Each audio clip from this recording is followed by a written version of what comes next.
todos en este precioso día que el Señor nos regala. Dios es fiel, Dios es bueno, Dios es misericordioso, Dios es bondadoso, Dios es eterno, Dios es precioso. Podríamos decir un sinnúmero de características y cualidades que tiene nuestro Dios. Él es el que nos sustenta, Él es el que nos da, Él es el que nos quita, Él es el que nos provee, Él es el que nos permite orar, Él es el que nos llama, Él es el que nos capacita, Él es el que nos instruye. Él es lleno de poder, Él es muy, muy, muy bueno y soberano. Día número 34. Día número 34. Oraciones esperadas por Dios. La palabra del Señor está llena de muchas citas bíblicas que habla acerca de la oración. Podríamos sacar todo un compendio desde el Antiguo Testamento hasta el día de hoy de oración.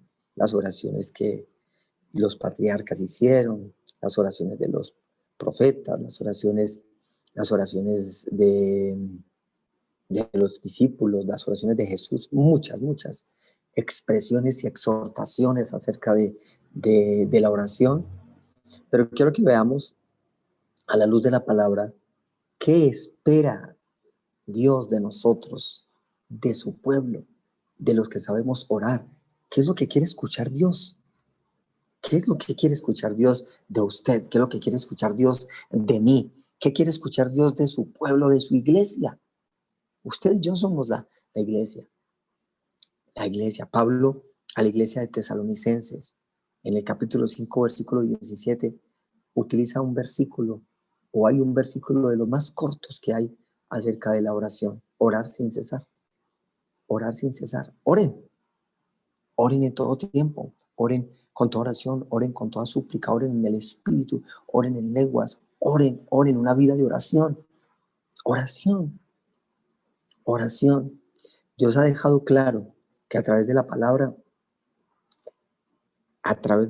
usted y yo, ¿qué debemos de orar? Pero también ha dejado claro a la luz de la palabra que hay oraciones que no están bajo su voluntad. Y eso es lo que estuvimos hablando en el día 32. Oraciones que no están bajo la voluntad de Dios. Y debemos tenerlas en cuenta, porque si nosotros estamos encasillados en orar por algo que sabemos que no está bajo la voluntad de Dios, estamos perdiendo el tiempo. Pero aquí, hoy vamos a ver esas oraciones que está esperando Dios. Escuchar de usted y de mí, de su pueblo, de su iglesia. La primera oración que Dios está esperando, el orden no importa. La oración que Dios está esperando es que pidamos por la presencia del Espíritu Santo. Necesitamos al Espíritu Santo. 50 días con el Espíritu Santo, pero que no sean 50 días, que sea toda la vida. Como creyentes, como pentecostales que somos usted y yo, creemos en la doctrina de la Trinidad, creemos en el Padre, en el Hijo, y creemos en el Espíritu Santo, creemos en el sello del Espíritu Santo, creemos en el bautismo del Espíritu Santo. Pidamos al Espíritu Santo. Pidámoslo. Usted que me está escuchando, pida al Espíritu Santo. Una vida cristiana sin el Espíritu Santo, sin el fuego del Espíritu Santo, es una vida estancada. Es una vida estancada. Permita que el Espíritu Santo le controle, me controle nuestras emociones, controle nuestras vidas. Nosotros, humanamente hablando, emocionalmente hablando, sin el Espíritu Santo seríamos un desastre, un caos total, porque moveríamos y tomaríamos la palabra a nuestro gusto. Haríamos cosas que no están bajo los parámetros de Dios.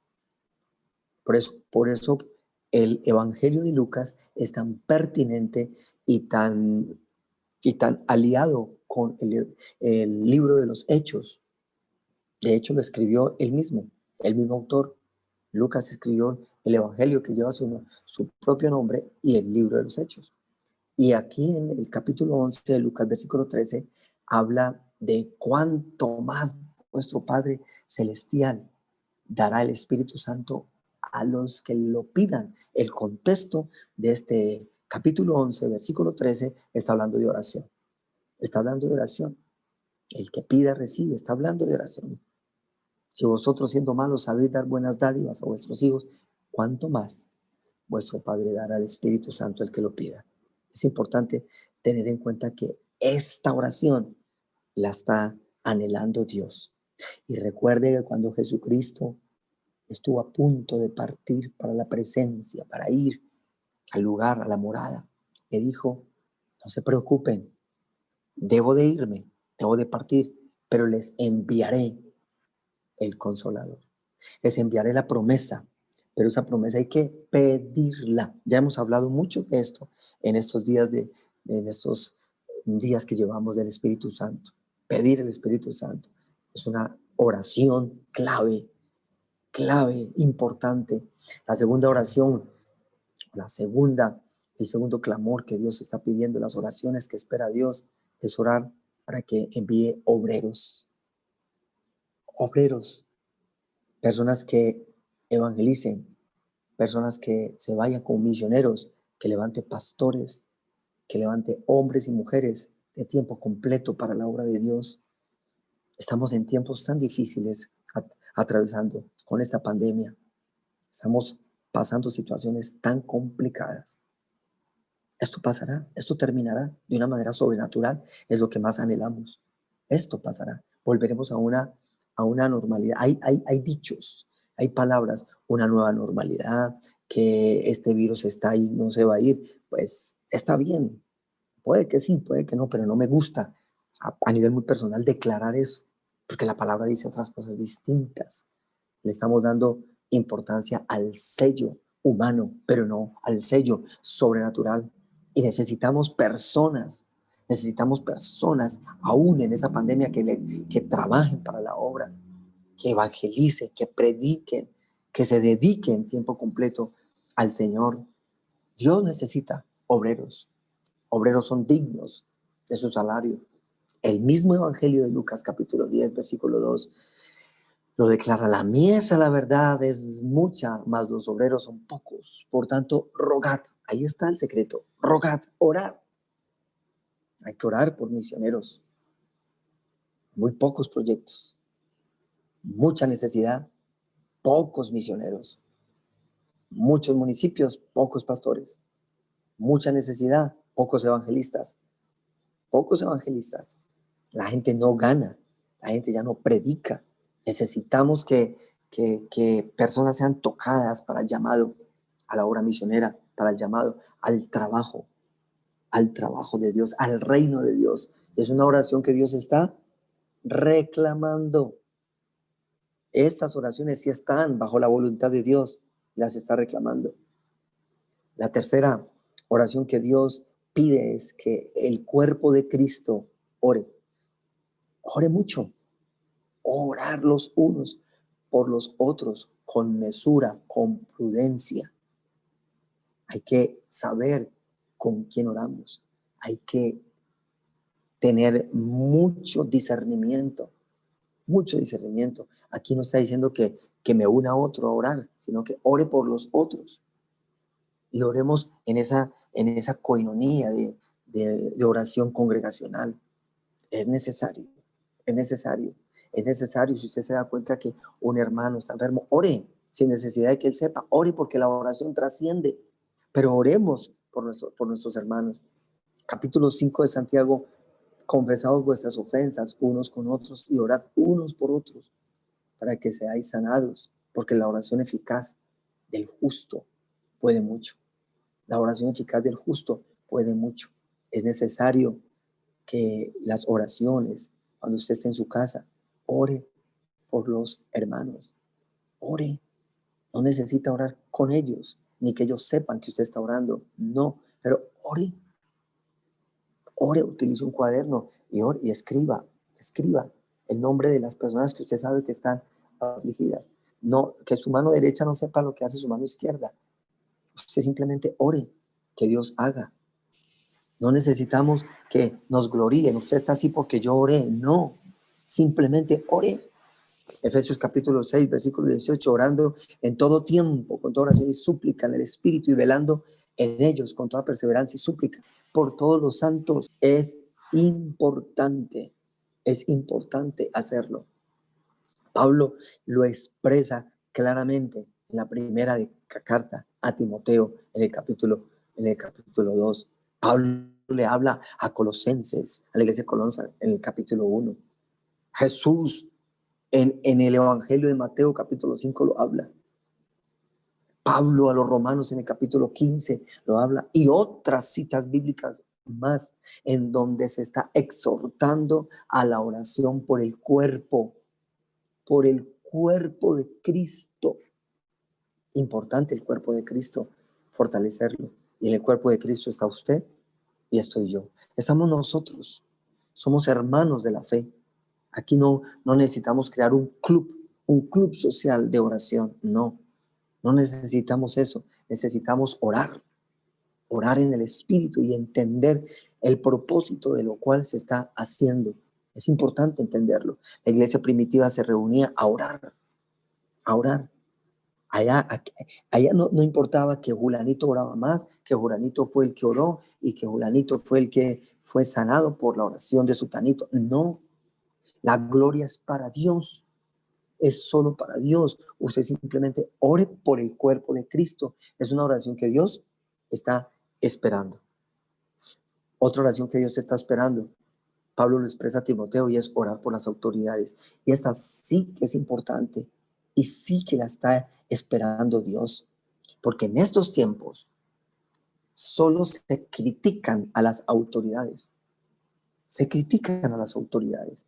Solo críticas para el alcalde, solo críticas para el gobernador, solo críticas para el presidente, solo críticas de un presidente a otro presidente, de una nación a otra nación, críticas de la oposición. La oposición no hace un trabajo sabio, sino que hace un trabajo que está sembrando simplemente crítica. Y usted sabe que la crítica y la murmuración trae maldición para una nación.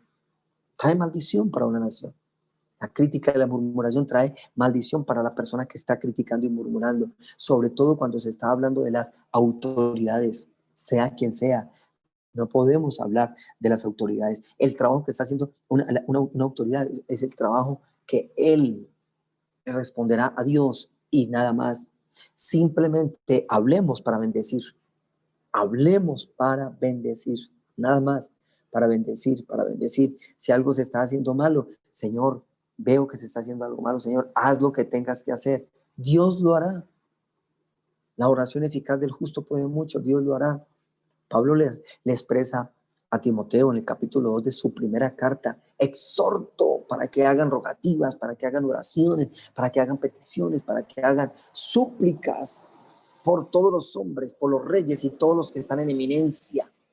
Y ahí está el secreto para que nos vaya bien a todos, a todos. La oración que Dios está esperando es orar para estar preparados para la venida de Cristo. Esta oración la está esperando Dios. Nosotros estamos aquí en la tierra simplemente de paso, somos peregrinos, somos embajadores. Y si usted no está preparado para la venida de Cristo, sino que está enfocado y concentrado en otras cosas, hay un peligro. Hay un peligro. Y lo más importante aquí en la tierra es preparar el equipaje para la eternidad. Un día usted y yo partiremos. Hay muchas personas que están partiendo sin Cristo en estos tiempos tan difíciles, en esta oleada invernal, con este virus, muchos. Aquí es necesario orar para que la iglesia esté preparada, orar por las almas, orar para que las personas sean tocadas, lo que se está haciendo a las 3 de la mañana, lo que estamos haciendo en la Visión 2020, orar, lo que vamos a seguir haciendo, orar, orar, orar. Orar es un instrumento 24 horas al día. Usted y yo debemos de estar preparados para la venida de Cristo. El Evangelio de Lucas, capítulo 21, velad en todo tiempo, orando que seáis tenidos por dignos de escapar de todas cosas que vendrán y de estar en pie delante del Hijo del Hombre cuando toque la trompeta. Cuando usted esté orando por su familia, quebrántese, Estaremos estudiando la oración de quebrantamiento. Hágalo. Hágalo, Señor, que mi hermano, que mi papá sea salvo. Quebrántese por ellos. Quebrántese. Lo más importante ahora no es tanto cómo vamos a solucionar el problema del invierno, cómo vamos a solucionar el problema del virus. No, usted y yo como iglesia tenemos la solución. Es que las personas reciban a Cristo. Es el ambiente espiritual para contrarrestar este ambiente de muerte y diabólico que hay en la historia, en la historia de la humanidad, sobre todo aquí en Colombia y en la mayoría de los pueblos, pero sobre todo aquellos pueblos religiosos, legalistas y fanáticos que están con aquella doctrina religiosa. El mes de noviembre es donde más muertes hay. El mes de noviembre es donde más catástrofes hay, porque eso tiene un contexto espiritual muy fuerte, muy fuerte. Hay invocación de muertos en este mes, invocación de muertos en este mes. Hay países enteros que invocan a la muerte, a la muerte. ¿Y dónde está la iglesia? La iglesia tiene que estar orando, invocando vida, no murmurando ni criticando, sino invocando vida, desatando vida a través de las oraciones. Es triste que los equipos de oración se mengüen en vez de crecer, en vez de crecer. Necesitamos que crezca los grupos de oración, pero que seamos unidos, unidos, no varios grupos de oración, que se esté orando por actividades específicas en los ministerios, sí, pero que un solo grupo enfocado en la oración es la columna fuerte de una nación y de una congregación y de una familia. Por eso estamos hablando de los altares, altares. En el altar familiar se debe estar orando dentro de las cuatro paredes, orando los matrimonios y orando por sanidades. Es triste que no se esté escuchando estas reflexiones, sino escuchando otras cosas, nada más que me motiven a mí, que me motiven a mí, a lo material, que calmen mis emociones. No, a mí me tiene que confrontar por la palabra, porque la salvación es lo más importante. La salvación, la venida de Cristo es lo más importante, es lo más importante y debemos de entender que ese es el valor, el principio que usted tiene que cuidar y yo tengo que cuidar y que tenemos que ir a predicar y que tenemos que orar. Ore mucho para que cuando vaya el Espíritu de Dios se encargue. Y sé que estamos sembrando en oración y seguiremos sembrando en oración. Así que hay que orar para estar preparados y para que su familia esté preparado para la venida de Cristo. Orar por la unidad de los creyentes. Esta es una oración tristemente poco, poco realizada, porque hay más bien división, hay más bien pleitos, hay más bien contienda, hay más bien, yo creo, yo quiero hacer esto, yo quiero hacer esto, y no estamos unidos en el mismo espíritu. Dios por eso delega autoridades. Usted tiene que estar unido al presidente, a todas las cosas buenas que están saliendo, y usted tiene que unirse y orar. Lo mismo con el alcalde, lo mismo con el gobernador, lo mismo con los líderes espirituales, lo mismo con toda su familia, la unidad. Juan capítulo 17 está la oración por unidad. ¿Y quién la hizo? La hizo el mismo Jesús. Y esa oración está allí. Y es la oración que Dios quiere oír hoy. Hoy, Señor, ayúdanos a mantenerme unido con mi cónyuge, a mantenerme unido con mis hijos, a mantenerme en el mismo espíritu. Unidad. Ese yugo que sea uno solo con Cristo. Qué bueno sería eso. Que una congregación, así estemos virtual, estemos unidos, unidos, unidos, pero no divididos, no divididos. Y Jesús lo expresaba ya en el versículo 21, Juan 17, para que todos sean uno.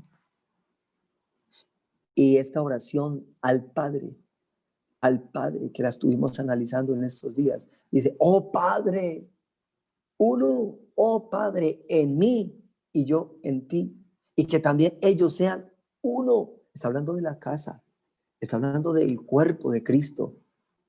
¿Por qué necesitamos ser uno en el cuerpo de Cristo? Esto es un secreto que Dios ha revelado a través de la palabra ya, y nos tiene que iluminar a nosotros. Y si no hay un cuerpo, si no tratamos por perseverar en la unidad, el mundo no va a creer, no va a creer. Allá en la última porción del versículo 21 dice, para que el mundo crea. ¿Cuándo el mundo va a creer? Cuando vean unidad en la iglesia. ¿Pero qué está viendo el mundo en este momento? Hago una pausa y un silencio de vergüenza, de vergüenza, porque estamos buscando simplemente nuestro propio castillo por no estar unido a las directrices y a las ordenanzas. Como ministerio, hay que velar por la unidad. Es difícil unirnos a otras congregaciones de sana doctrina, es difícil, pero hay que orar. Algo va a hacer Dios. Y si con esta pandemia no hemos entendido eso, ¿qué más va a permitir el Señor? La oración que Dios espera es que oremos por la sanidad de los enfermos. La sanidad de los enfermos. Altar de sanidad. Estuvimos predicando en estos días. Altar de sanidad. Y ahí creo que quedó bien claro qué es orar por la sanidad de los enfermos. Hablábamos en ese altar de sanidad que usted tiene que orar por los enfermos, pero no tiene que obligar a Dios a sanarlos, pero hay que orar. Y Dios está esperando eso. Y que la persona que tiene que orar por sanidad es sobre todo la misma persona que está enferma, porque muchas de las enfermedades son propósitos de Dios, muchas. Algunas son por causa del pecado. Y usted mismo, usted que está enferma, usted que está enfermo, usted tiene que decirle al Señor, Señor, esta oración es para vida, esta enfermedad, perdón, es para vida o es para muerte. En medio de la oración, en medio de la oración. Lo más importante es usted tener una sanidad emocional y sanidad en su alma. Es lo más importante. Cero rencor, cero odio, cero murmuración, cero, cero, cero, cero, cero, cero. Y que su alma que su nombre esté inscrito en el libro de la vida. Sanidad del alma. Ya orar por las aflicciones físicas, ore y deje en las manos del Señor, pero que Dios traiga iluminación de la palabra y le muestre qué es lo que quiere a través de esa enfermedad. Santiago en el capítulo 5 habla de la prioridad. En el versículo 16, confesaos vuestras ofensas unos a otros. Eso se llama sanidad emocional. Y orad unos por otros. Esto se llama sanidad emocional. Y viene una consecuencia para que seáis sanados. Y esa sanidad es emocional. Emocional. La oración eficaz del justo puede mucho. Sanidad de los enfermos, porque hay enfermedades emocionales más fuertes que un cáncer. Hay enfermedades emocionales más fuertes aún que este virus, más fuertes. El odio es una enfermedad. La amargura es una enfermedad y eso afecta al cuerpo, porque las enfermedades físicas son consecuencias de una enfermedad emocional, literal. Por eso, concéntrese en el perdón y en la reconciliación. Concéntrese en el estar bien con todos. Concéntrese en el amar. Concéntrese allá para que usted mantenga saludable. Y si Dios permite, así como lo hizo con Timoteo, así como lo permitió en Pablo, porque Pablo 3 veces le dijo, Señor, sáname, me siento atormentado por el mismo Satanás. Y esto duele mucho, me imagino que habló así con Dios. Y Dios le responde, bástate mi gracia, porque yo me perfecciono en medio de esa debilidad. O sea, ahí lo tengo sostenidito, Pablo, para que no se me salga. Eso es Dios. Eso es Dios. Por eso en esta pandemia derribó todas esas campañas evangelísticas de sanidad y milagros, manipuladas por las emociones. Es Dios el que sana, sí, cuando Él quiera, como quiera, a través de las oraciones del justo. Claro, hay que orar, pero repose en el Señor. y descanse en el Señor. Y si Dios le dice, ore por tal, que sea de Dios, no en sus emociones, ore para que Dios sane. Y la última oración entre muchas, pero que consideré pertinente para este tiempo que Dios ha mostrado, de las oraciones que Él está esperando. Hay una que ha cautivado mi corazón, mi alma, y es orar por Jerusalén. Usted no sabe ni se imagina todo lo que Dios puede hacer en su vida y en mi vida. Salmo 122, pedir por la paz de Jerusalén, por la paz de Jerusalén. Las oraciones que Dios está esperando. Mil bendiciones.